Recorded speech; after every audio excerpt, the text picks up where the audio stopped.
again, Gustavo might be, and John, feel free to, and Ajit, watch the chat box because I may Sure. be ignorant of it more. Yeah, So we'll do that. great. So on behalf of IAPT, warm welcome to everybody. Thanks for joining us today.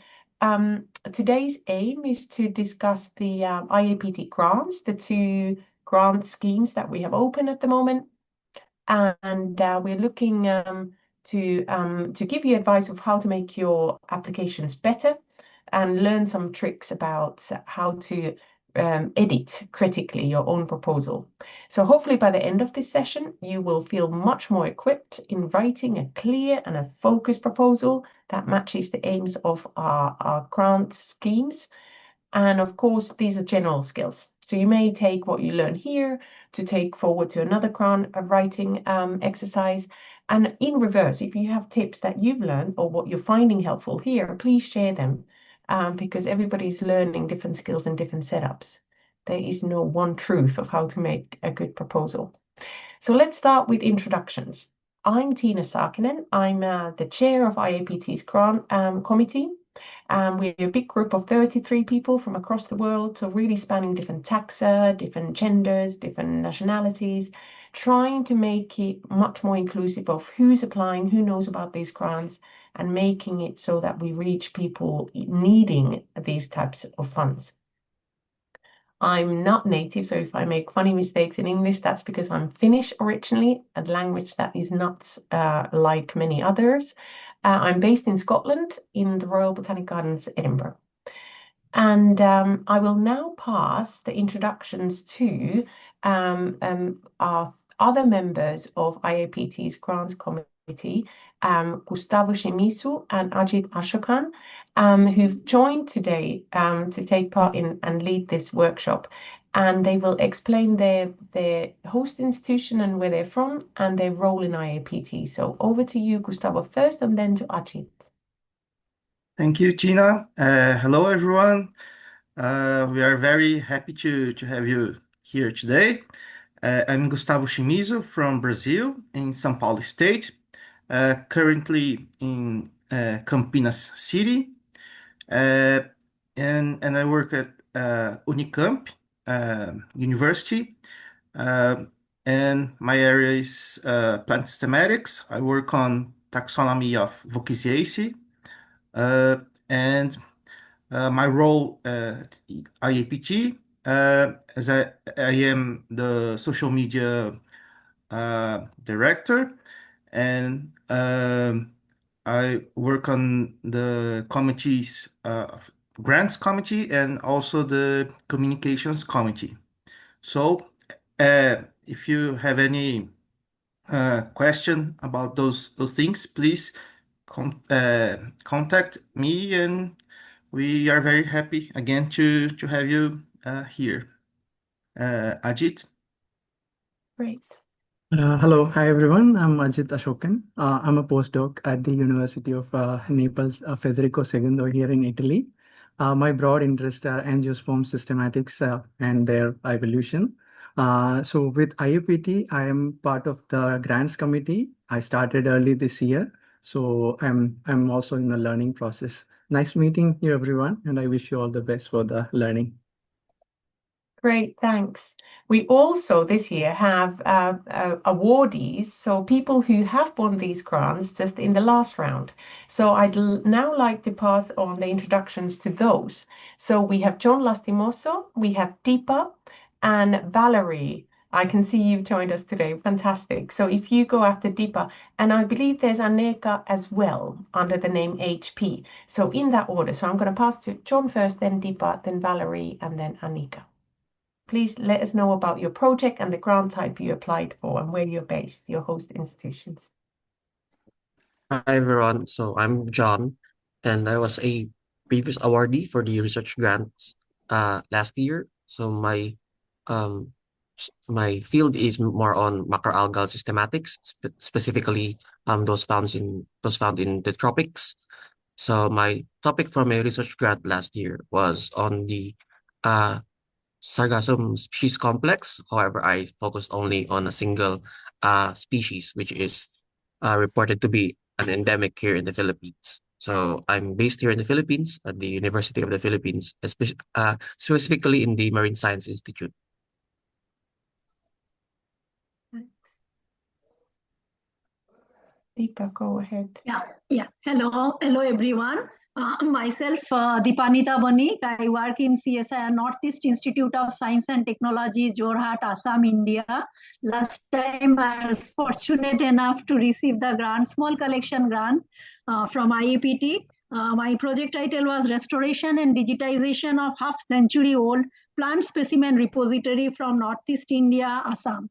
So this project gave us a new height because we were struggling. It's a multidisciplinary lab. We did not have enough grant for maintenance of the herbarium as we work in plant taxonomy, DNA barcoding, and phylogeny of different plant groups, tropical groups like Myristicaceae, nutmeg family, then Lauraceae, then also I personally work on Ericaceae. So we have enough collection.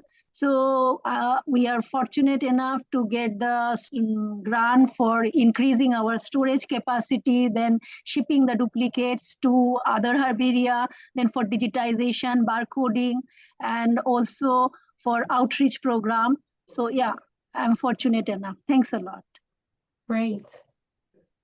And Valerie.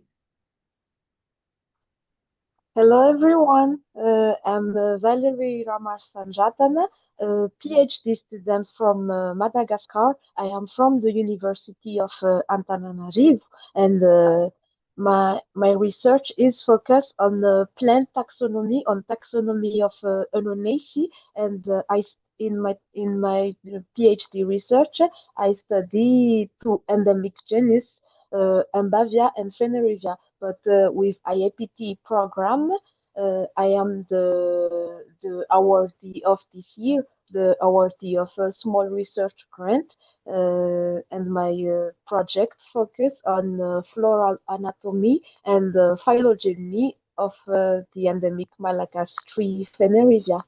That's what I got the grant this year.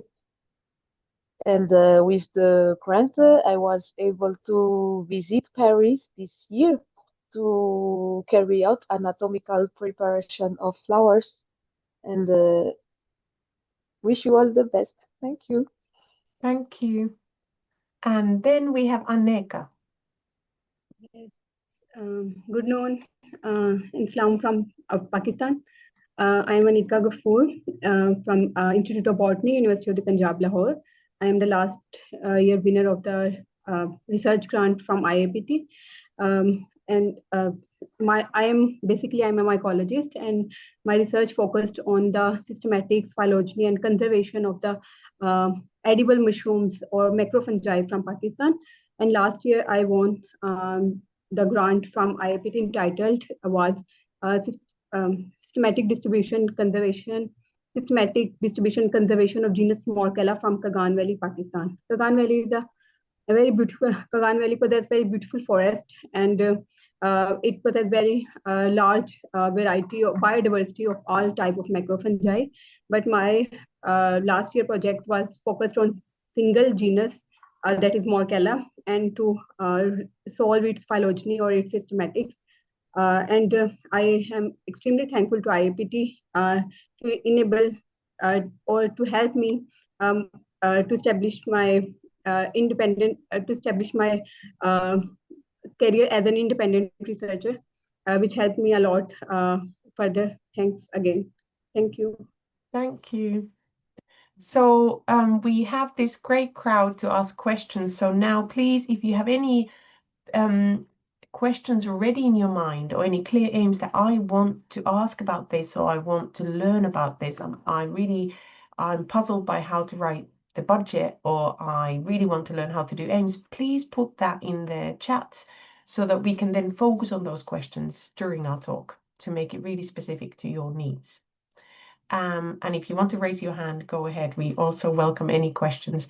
And do not fear about English, whether it's correct. We don't mind at all. None of us are native. So you're in safe hands. So we really want to emphasize that English is just a working language and we are all trying our best. And that is the point. not to be perfect at it. And if you want to ask questions in different languages, we will try to support you the best we can. Many of us are multilingual, not maybe good at every language we speak, but we can try to manage. So with those instructions, we have a small enough crowd that you can just even interrupt us with the questions during the talk. So just to let you know, today we have less participants. So without further ado, I'm going to start going through our slides. We're first going to go through generalities of our grants, like what they are for. So we have the research grant and the small collections grant that we give out. And in terms of the research grants, there's been a change from last year in the grant conditions. So we are supporting young investigators. So you may be an undergraduate, you may be just after your undergraduate, so not a current student, that's okay too. But the upper limit has been narrowed, so you can only be 1 year after your PhD. So mostly we get applicants who they finished an undergraduate or their master's, or they are doing their PhD. And that is very common. So all of those qualify. You don't need to be an active student, but you just can't be too post-PhD. This is really to carry out herbarium or research visits to do with taxonomy or floristics at the core of the aims and products that we're looking for. And as long as the study group is plantee, so we're talking plants in sensu lato, plants, algal, and fungal systematics. So if I by accident show bias in my language, I'm meaning all of these groups, and they can be extant or extinct. So they can be fossils too, right? So all of these types of research projects. So the topics are really systematics, nomenclature, and floristics. So anything that is just something specific IAPT can fund. So we have many, many applicants that have great projects, but those who are very just taxonomy focused and nomenclature and floristics get more points because it's something unique to our funding scheme. So the closing date for this is end of January, and they are $2,000 each award. And then we have the small collections grants, and these are to support small collections of plant, algal, or fungal. And again, they can be fossil collections up to 100,000 specimens. And generally, these are for digitizing collections, processing specimen backlogs, curating the collections, conserving specimens, enhancing the collections. And this limit has been increased. So a change from last year is that an individual award is now $3,000. Closing date for these is end of February. Great. So before I give details of each, or Ajit is going to join us giving those instructions for research grants, just some general steps for grant writing that I want to emphasize that give you tools to break it down to doable bits. So here's a kind of visual scheme that I'd like to remind us to focus on. There's different ways of saying these same things, but here what I'm trying to do is break it down to bits so it feels more doable, more achievable, and it makes you focus on individual aspects so you don't forget them. And I'll kind of walk through what I mean by these numbers and topics. But if you're not so visual as a list, these would really be summarized here. So what I'm meaning is the first step, the first little ball to begin with, read our grant rules and announcements really carefully. See what are we looking for in these two grants. And then start developing the idea so that it matches the budget. And this is the hardest bit, I think. First, you want to conquer the world, but maybe limit it into something doable within those limits. So they're both a year-long grant. One is $2,000, one is $3,000. What's doable in that time frame and that budget? And we'll see a triangle version of what this step 2 is all about. Once you've got that step done a bit more, you have much more focused project in your mind, then plan who do you want to interact with now in number 3. And number 4 is really starting to write it up with the detail. And then check that you hit all the points, revise, and get comments from your peers. So again, here we've previously asked for references. Now we don't. We want you to use those people to enhance your grant. So let's look at it a little bit more in detail. So in step number 1, we will we provide on our website great detail of what we're looking for, how we assess these grants, read those carefully, and then look at the previous success stories. And here we have those people with us, and you can really read what has been funded before. Get ideas of, oh, that's doable in a year. Okay, well, how could I apply similar thinking in my study group or in my collections? We like copying in a way, but copying in a useful, practical way. You don't need to reinvent the wheel. In number 2, this is really about the triangle of your objectives, those lovely bullet points, really sharp summary of what you want to be doing with this money. Not in your PhD as a whole. If you're a PhD student, we're asking, what will you do with the money IAPT would give you? So it's a year-long thing, it's $2,000. What would you want to do with that? And make sure that that matches the budget. And then that can be done in that timeline. And so you might start revising these because you realize, oh, wait a minute, I'm asking to do too much. So let's revise my objectives. Let's make them smaller. Generally, that's the direction. First, we think it too big, and then we have to narrow it down to be more focused. And this is it visually. So you might really want to try to do this. Make sure your objective matches the budget, and that matches the timeline, and so it goes, right? In number 3, who will you interact with? Who's going to do the work? Is it a staff member in your collections? Is it a volunteer? Is it a student? Will I train students? Have I added that in my timeline? And then express the names or their roles clearly somewhere, even briefly. And will you collaborate with people? Maybe just online, maybe in a mentorship capacity. Mention that. Fantastic.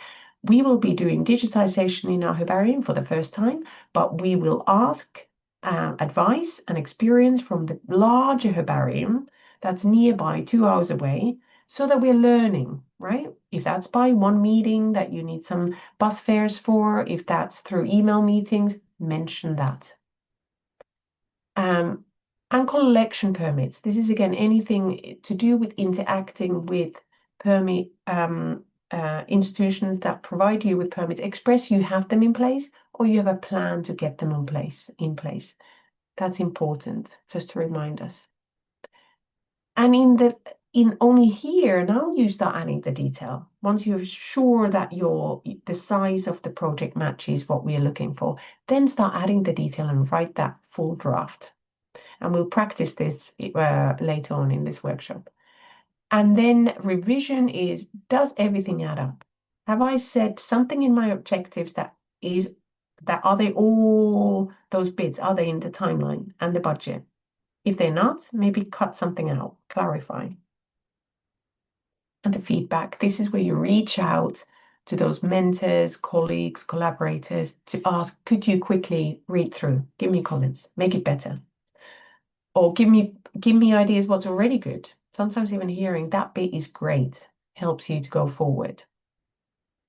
Nice. So I'm going to now walk through small collections grants and what the purpose of these grants is, why we really focus on small collections, and then move on to research grants.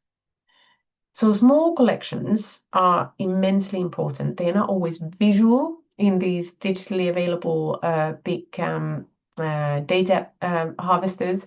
We don't see them all over the world, but we know they're there. And we know there's been papers showing how valuable these collections are. We often focus on type-rich collections in our verbalizations. We think, oh, wow, wouldn't it be great to see Q and see access to those types? Of course, this is important.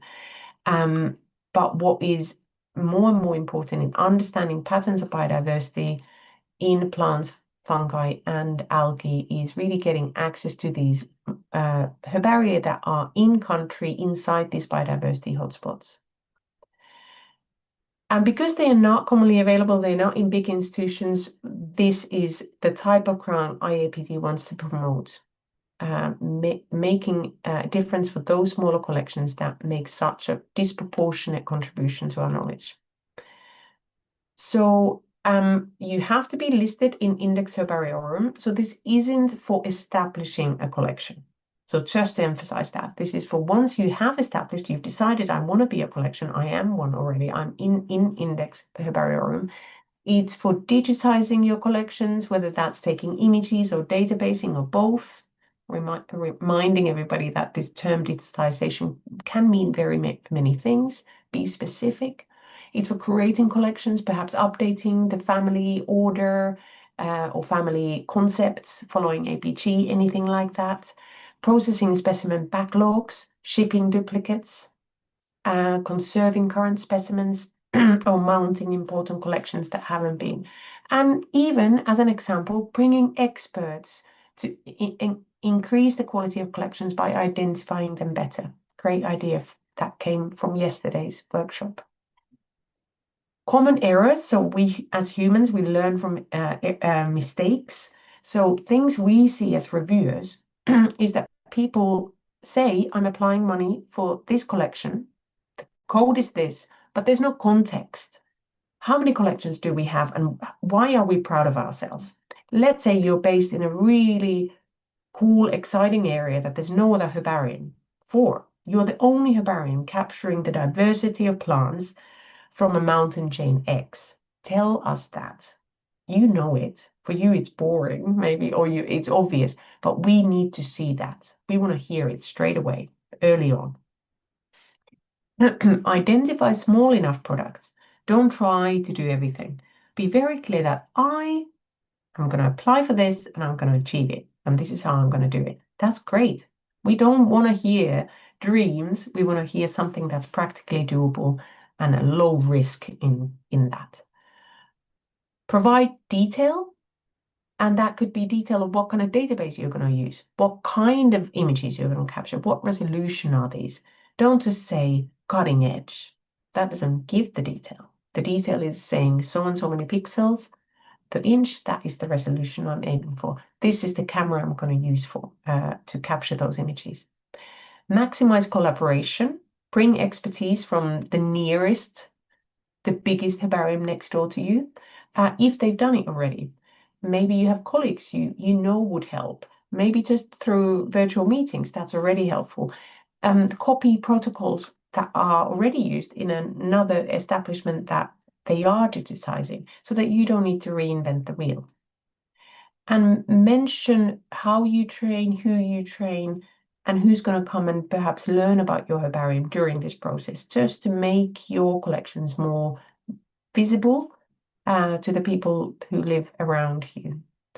Send out duplicates. People often don't do this, but you're missing a good trick. Sending out duplicates really is something you don't often have baseline money for. It is expensive, but completely doable within the $3,000 we're providing. So you could send it to the next door collections or another main collection in your country or across a regional border, just so that they can compare, is that species the same as here? Or you could consider sending these across national borders, where often national borders don't follow where species go. So my favorite example is northern Peru and Ecuador. There's so many shared species. They're endemic to that region only. Understanding where their distribution limits go is extremely important. Or southern Peru, where Bolivia and Peru, you just think they are going to be the same species, but is it just that we're calling it under two different names? Sending duplicates is going to advance that current edge of biodiversity studies. And explain what you're going to produce at the end of it very clearly. It could be these are humble products, doable in a year. They could be identification guides, but in the small collections, apologies, I'm jumping into research. They are enhanced collections. Give the number, say in what sense are they going to be better at the end of it? Where will the data be sent? So perhaps you're not going to build your own website, but you're going to send it to the virtual herbarium of your country or the regional hub of data that you know, or GBIF as an example, somewhere where you can send it and it will provide you a backup. Documents you need is IAPT membership, because only those who are members can access the actual portal where you develop your proposal and submit it. So please do organize the membership first so that you can actually get it submitted on time.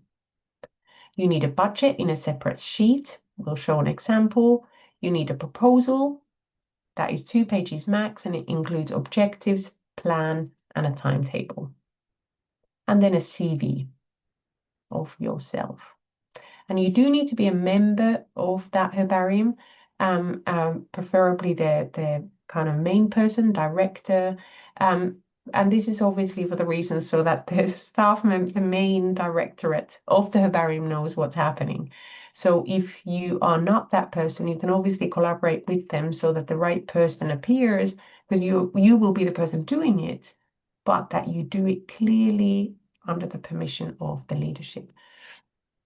Here is an example of a budget. So this is from a successful grant. It follows our template very carefully. It hasn't removed those empty lines. It's left them there, but it's added detail to what will be applied. So here, external hard drive, and then detail of what kind of hard drive and the cost they anticipate in that country in US dollars. So this is a great format, and feel free to get ideas from there. We have these guidelines that please use this template and save it as a PDF. Important, otherwise it doesn't show up correctly. And then the second point here in the red lines is that you save it with your surname and then the year, so that it's obviously linked to your application.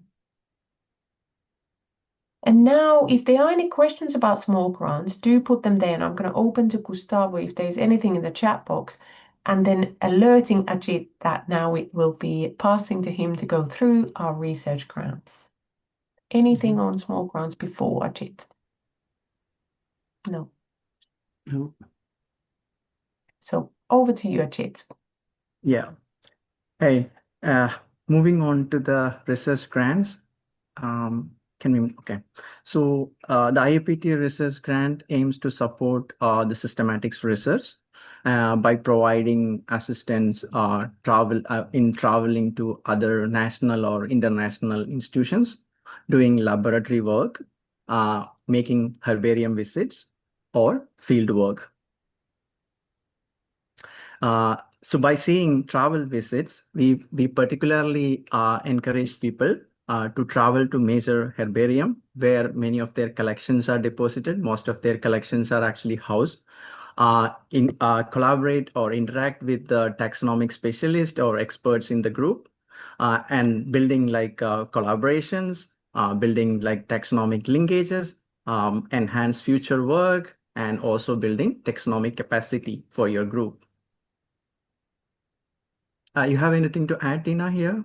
No, absolutely correct. Yeah, it's Okay. really that kind of things you can't do with national money, or things you can't do with the PhD scholarship you may have, things that only this grant gives you an opportunity to do. So think it that way. That's my helpful tip. Something really special that's relevant for your group. So this can really vary.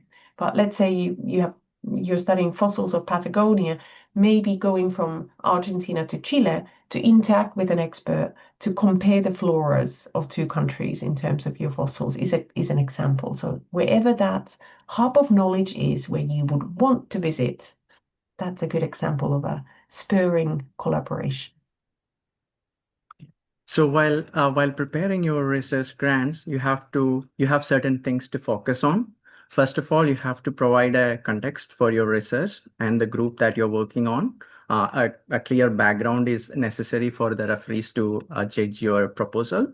So also remember to identify the scoping or the whatever you can deliver in the amount of time and the money that is actually allocated. So it has to be something that's what Tina was saying, that has to be deliverable in the time frame that you're actually sort of, projecting it.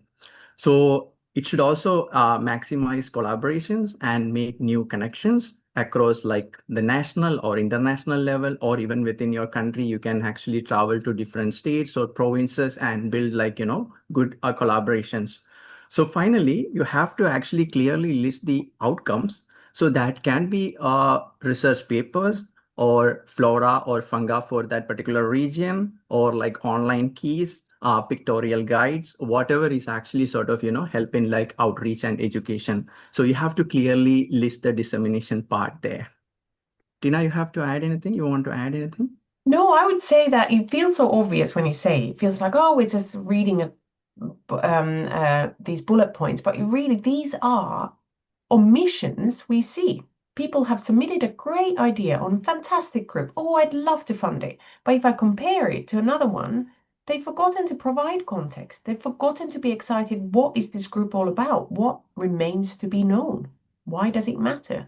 So then it's harder to, we just can't give it the same amount of points because it lacks context or it doesn't outline the outputs very clearly.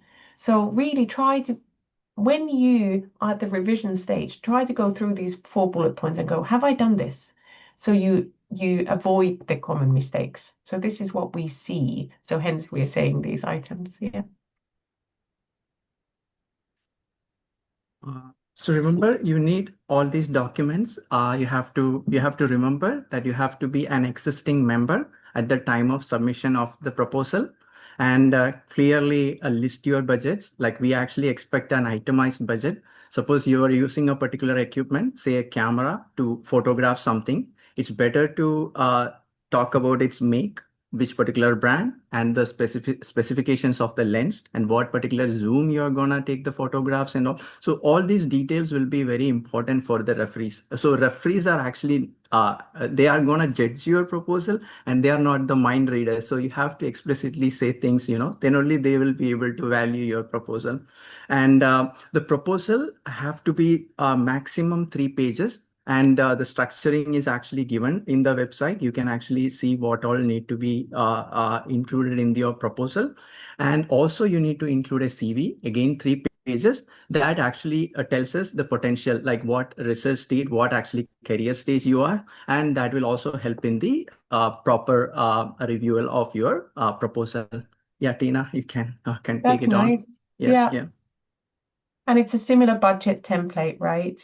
The same, more or less. Slightly different items come up often, but again, add that detail. Like Ajit said, don't just say a camera, don't just say travel, say bus tickets to and from so and so place for how many people. And similar thing, submit it as a PDF and name it accordingly. Nice. So now Tina will give some specific examples that will help you, draft your proposal in the most successful manner. Yeah. Thanks, Yeah, I Tina. always use this format for students. So we sometimes show herbarium specimens, and I show the label, and I ask a student, is this a good label? Is it good, bad? Give me a number, rank it, and let me know what's bad about it. I don't show the name of the collector, and often these are big names in botany, and they go wild. They will say, "Oh, I think that's really bad description of a habitat," or "There's no detail on the plant, on the what's the corolla color or something." And then you realize you learn, because then I'm like, well, next time you make a collection, make sure yours is better than that, right? So my idea here is the same. I'm going to show an example. These are examples of real life submitted proposals that sadly didn't get funded. So these are the common errors. I would argue they're good. You read it and go, oh, that's great. Sure. But they can be better. So there's clear areas where we go, hey, just add that and you're totally winning, right? So here we go. Example from the small collections grants. So SCG standing for the small collections. The team submitted objectives. There were 3, great, clearly shown in bullet points, lovely format. They say they're going to review and update the taxonomic classification of vascular plants in this particular herbarium, XX. I took that out. This is not to name and shame. Then systematize and digitize the collection. Great. And then manage records of the collection by creating a virtual herbarium. Okay. Now I'd like you to take a moment to practice this criticize and be constructive game. Try to think, what could you do even better? What could be added? Is there things you would remove? Unnecessary things.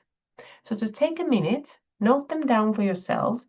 Feel free to express it in the chat box, but just start your brain doing that critical editorial work, which is exactly what reviewers are going to be doing. Yeah. So try to think. And I'm going to show some ideas in a minute.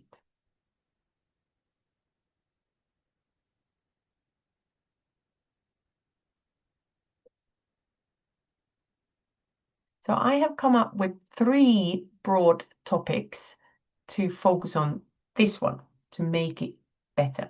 And they are to do with the background, the context. How is your collection important? How is it different? What's unique about it?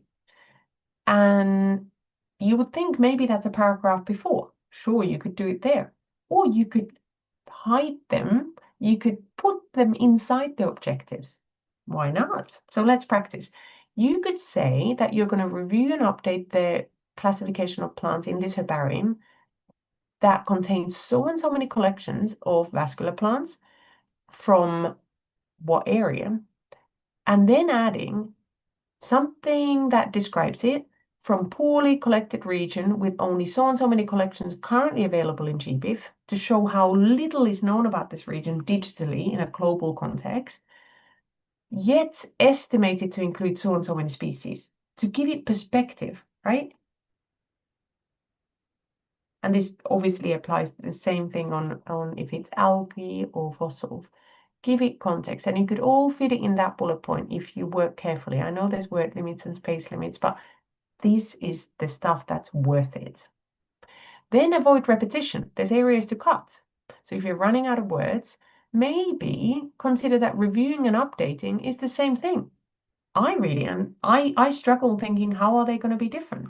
So you're going to want to create the classification of these plants. You want to maybe update the family concepts to ABG. Great. Well, that then just call it creating or call it updating. But updating and reviewing, needless fluff, as I call it. And then add detail. So when you say virtual herbarium, perhaps that's too vague. Be more specific that you make a specimen database in terms of the text label data and the images. Be specific whether it's both, and are you contributing it to somewhere to make them available? Are you just putting it on a hard drive? That's good enough. But even better, if you are contributing to make them visible, accessible to other people, then it's definitely worth it. That's much more of an output. So we were discussing this in extensive detail yesterday, that depending on your region, these virtual aggregators either already exist or they're being built. So it can be hard to think of one, but we would definitely encourage exploring things like Australasian virtual herbarium is a great example. Then there's GBIF is an option. We believe that should not be too complicated to submit text data and or image data. And if nothing else, it's a backup for your data. And in India, there was a really detailed discussion yesterday, Ajit. What was the summary? What would be the recommendation in that case? I guess the kind of repositories that we are talking about, it's still in the infant phase, or just in the in the starting phase. Maybe in half a decade or so, they will be able to sort of come up with or establish something that can be sort of very important for different regions to contribute, especially these small universities and other research universities, so they can also contribute to such sort of ventures. But at this stage, I think there is one that is the Indian Virtual Herbarium by the Botanical Survey of India. So Yeah, they are mostly sort of, mostly Deepa sort of. was talking about it. Yeah, Yeah, maybe yeah, it Deepa is wants there. to It is mention. online. It is there. Yeah. Yeah. And So you was they pull. They say that if you have good specimen, so even if it is few, they offer to even scan it. So they will do it so that their database increases, their virtual herbaria increases. Yeah, yeah, they offer. So again, if you're thinking where, how, reach out to people and ask. So again, yesterday it was fantastic to see this discussion and Deepa's advice and experience contributing to other applicants who are thinking about it now. So again, go to Index Herbariorum, have a look who's around, who might know, who's gotten these funds before, who's had to think about it, where do they put their images? So do a little detective work of people who already have images available. Where do they deposit? And we also gave a nice tool. If you're a researcher, which you are by default, doing a small collections grants or research grants, where do you go and look for specimens? think about that. What would be useful? So I often do this game of where do I look for them? I don't look for specimens on iNaturalist. I look at live images, sure, but I don't look for herbarium specimens in iNaturalist. I look for them generally these days from GBIF, or I go to particular herbarium websites that I know are hubs, or I go to some of these aggregators, depending on the region I'm interested in. So that can be helpful in guiding you. Where would I like to contribute my data? Sorry, I got disconnected. Yeah. Oh, yeah, I know people have a lot of internet issues. Valerie is saying the same from Yeah. Madagascar, but we do what we can. Yeah. So anybody can write to Director Botanical Survey of India. And yeah, it is based at Calcutta, West Bengal, India. So yeah, online email IDs are also available. They can approach. Yeah. Thank you. That's fantastic. Thank you, Deepa. Then we have another example from Small Collections Grants. Their objectives was very short and sweet, very like straight to the point. We will employ cutting-edge digitization and scanning technologies to digitize 3,000 records and scan 1,500 specimens. So what I'm loving here is the, let's get to it. I love the fact that there's numbers. You're giving estimates of what you're going to aim for. Fantastic. I love it. But there are things I would change. And you might have picked up my tendency to go detail, less fluff. And that is here where they say cutting edge digitization and scanning technologies. I would say, okay, cutting edge, useful, but just give it in numbers, give it in detail, because many people do this. We deal with the specimens. We are all experts of the ones who are reviewing. We want to know those numbers. What pixel level are you talking about? What resolution are you talking about? Give it there. You have space. So how to digitize cutting edge is not detailed enough, and consistent terms, records or specimens. I'm guessing these are actual physical specimens, so maybe just use the word specimens consistently. Yeah. So things like that. Nothing wrong being short and sweet, but give the detail in that short and sweet, not fluff words like cutting edge. And to give an example for research grants, here is a similar that we have a list of 3, kind of bullet pointy, fantastic. And we have stated, studied the phylogenetic relationships and the evolutionary history of yellow corollas in genus ABC. Okay, nice. Then we go to number 2, determine the dominant chemicals in genus ABC. And then finally explore the relationship between phytochemistry and phylogeny in genus ABC. My first thought is that is not doable in a year. What this person has written, and this is a common mistake, and I'm understanding where they're coming from, they've written the aims and objectives of their entire PhD. Yes, the reviewers would like to know that, but not as the first thing and not as the main thing. Maybe as a very overall text somewhere, but what I want to see in bullet points or number lists is the aims and objectives for this money, right? So turn it around. Explain that my overall PhD focuses on this, but this grant is gonna, and then you say 1, achieve this, 2, achieve this, and 3, this. And make them much more doable in a year and within the money. So as an example, it's easy to say that. So rather than dishing out criticism, I want to show an example. So in this particular case, you could have options that what can you achieve within this time frame is something like adding data, going to the field to find species that are particularly poorly known, that have yellow corollas, if that is extremely fascinating in your study system, and rare, you're going to go and find species X in mountain area Y that has yellow corollas, but is really poorly understood. So there's no confirmed records. We don't know, what shade of yellow, and you're going to go and collect it. Then you're going to have more collections of it. You can send duplicates around, and you can make maybe a guide. Thinking about the outputs, you can make a guide to the yellow corollid species in this genus. Fantastic. You have some specific output that's doable in a year. I'd love to see that, right? Much more fundable. Alternative idea is to focus on one aspect of the work in terms of, here we were talking about phytochemistry or morphology or phylogenetics. If you pick up the phytochemistry, for example, you would focus on running the phytochemical analysis or the metabolomic analysis. That version would be maybe harder to do an output, that it's very taxonomic or floristic. So think carefully again the match between the funder. We're really focused on taxonomy and floristics. So perhaps the focus on the yellow corollid species would be better match. So then you might bias it towards, okay, let's go for this one this time. So hopefully that helps. And the guides, you know, the outputs would be those identification guides, or perhaps a paper on species with the yellow corals, their identification and description.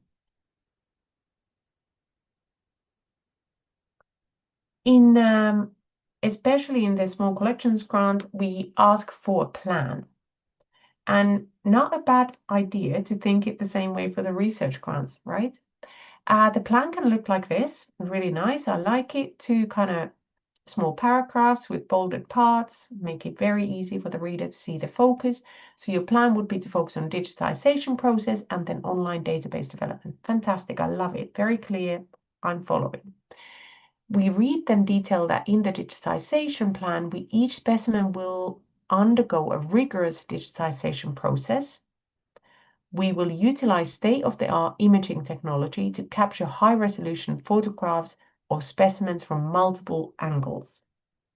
And to give context, this was herbarium specimens, not three-dimensional fossils.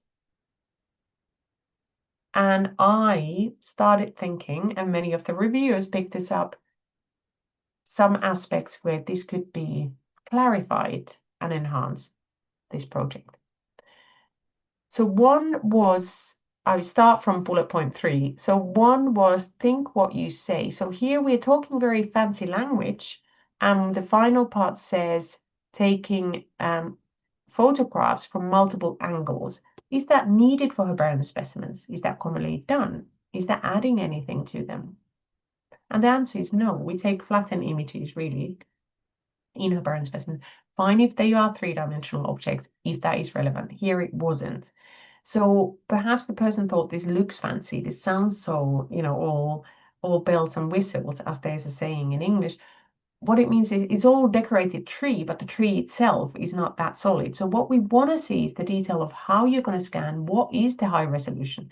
You offer a high resolution, say in numbers, because the reviewers are going to see that as much more believable story, that you know what you're doing if you say the actual resolution rather than just claiming it to be cutting edge. So adding numbers, so copying from the earlier example, you might want to say what number of images you're aiming for. Again, here there's lots of words, but there's no numbers. So give some estimate what you're aiming for and explain who will do this. So in the plan, we want to see, is it a staff member already employed and they can contribute maybe 20% of their time to this task or full time? Or is it that they will train students who need to do work experience during their curriculum and so forth? So add that detail here in the plan. This is the place. Nice. Then there's timetable. That's another one that often, how am I going to present it? You could do it in an image. Text works great. Here's an example of a text version: months 1 to 2, 3 to 4, 5 to 6, and 7 to 8. Fantastic. Obviously, you want to span maybe the whole duration of 12 months as an example. And here, things to enhance that come to mind is they do specify steps. I like it. They've broken it down to kind of chunks of 2 months. Sounds really relevant. Nice. You could add those numbers. You could give estimates of, based on, and you could explain it somewhere, based on a little test or based on experience from a neighboring institution, they recommend to aim for something like this. Fantastic. Obviously, you don't know whether you can absolutely follow it, but it shows you've thought about it. And add test phases. So in the months 1 and 2, you might want to test something to find the optimal protocol and then scale up, right?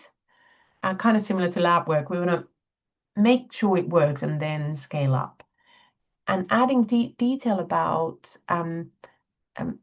writing manuals or establishing those, something that to me is obvious, that if you want to be doing this long term, which you get funded for a year and you may be working with volunteers or students, you want to write down the instructions how to do it and then add on to it to accumulate knowledge, to capture the knowledge, rather than somebody coming in, learning the workflow and the details needed, and then leaving because they are an undergraduate or just a volunteer.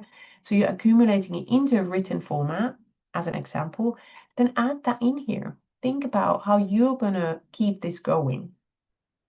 That often gets omitted. Nobody says how that workflow is going to be provided. For budgets, there's often questions of how to do this. We showed already a few examples. I'm going to keep showing a few more here, but just to show a submitted example that could be enhanced. So here we have omitted the empty rows. Fantastic. You can go ahead and do that because you want to show what you will do. Nice. But what isn't that obvious is that detail. So there's no detail on the camera model or what kind of lens or what memory card you need. Everybody's going to need a memory card, as these days these images are digital. Do you need a software license for a database program? Because here, what is developing and maintaining an online database? What does it mean? So expanding on what that is about. And travel, is it a bus fare for 2 people? To how far of a place, and car hire and petrol costs. Add detail. And just to show examples of submitted and successful grants, here is a budget form, totally cool detail. So this is from a small collections. So there's some detail on external hard drive type and what the labor costs are applied for. They are for database collation and mounting as another labor cost, and specified how much that cost is per specimen in their case and for how many specimens. Fantastic. There's another one here where they've omitted empty rows. They focused on, this is under research grants, it's very focused on travel. They've really specified what kind of travel and where to. And then they explain in research grants, this is really useful to explain the context of your funding. So there's this financial support received or expected in the near future. So that might be your PhD scholarship. Let's say it's only salary, but you might want, and you should mention it so that we understand your salary is covered. Fantastic. That gives us insurance. You can do the work. You are being paid to it, but you don't have anything extra. You don't have anything for the work you're asking for, to travel, for example. Explain it. So this person has explained it really nicely, and they've added the detail. So go ahead and please do it. That's not a negative. That's not going to make us think, oh, you've got money already. No, it's going to make us understand the context in which you are asking for the sum from IAPT. Nice. So with those examples, hopefully you've gotten some tips, but there might be questions that they've raised. So any questions in the chat box or in person?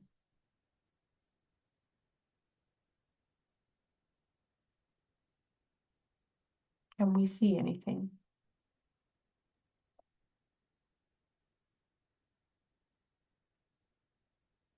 Well, hopefully it's been clear. Do feel free to leave any comments, what has been useful today as well.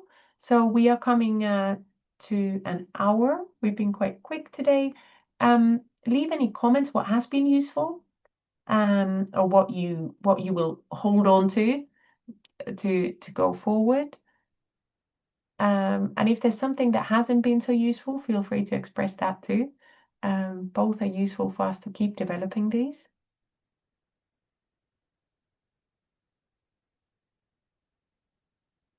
Yeah. Thank you so much for joining us. Deepa, did you have things to add? No, it's all right. But anybody can attain it, or like they can register now also. Any student, if anybody wants to attain it, can they get the link? We can share? No. Say that? Yeah, if anyone now wants to join, like any new participants, those who are aspiring candidates, if they want to join this session, can we share the link or This now not presentation. possible? Yeah. This sort of session where like once again we may join webinar, this sort of webinar. Yeah. Yeah, so even the slides, I'm very happy to share them just to advertise. You may want to translate them to your language or make them more relevant for the context, just to share the knowledge of these grants. So absolutely, you can join on this webinars in January, and anybody is welcome. And the recordings will be on YouTube. Okay. Yeah. Thank you. Thank you. Tina, there is a question from Valerie. I saw that. So it's a really good question, Valerie. So you are one of the successful grant holders at the moment. You got awarded a research grant last year, and your question is, can you apply again, right? And the question is no. So we are limiting applications in some cases, but you're officially in the research grants, no, we're not limiting them. So let's maybe backtrack. So Valerie, officially you can reapply if it is obviously different to your previous, but you would have to say, I've gotten previous funding for this. Now I'm applying for that. Fantastic, go for it. As long as you're within the remit of the research grants.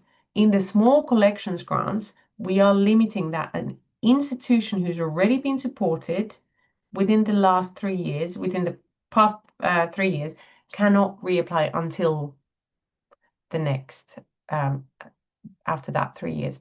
So yes, Valerie, you would have to make a case how this is different.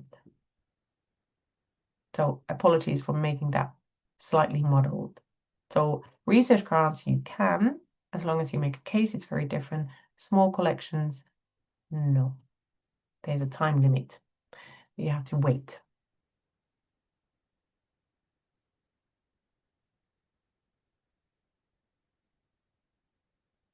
Nice. There's another one from Jimena.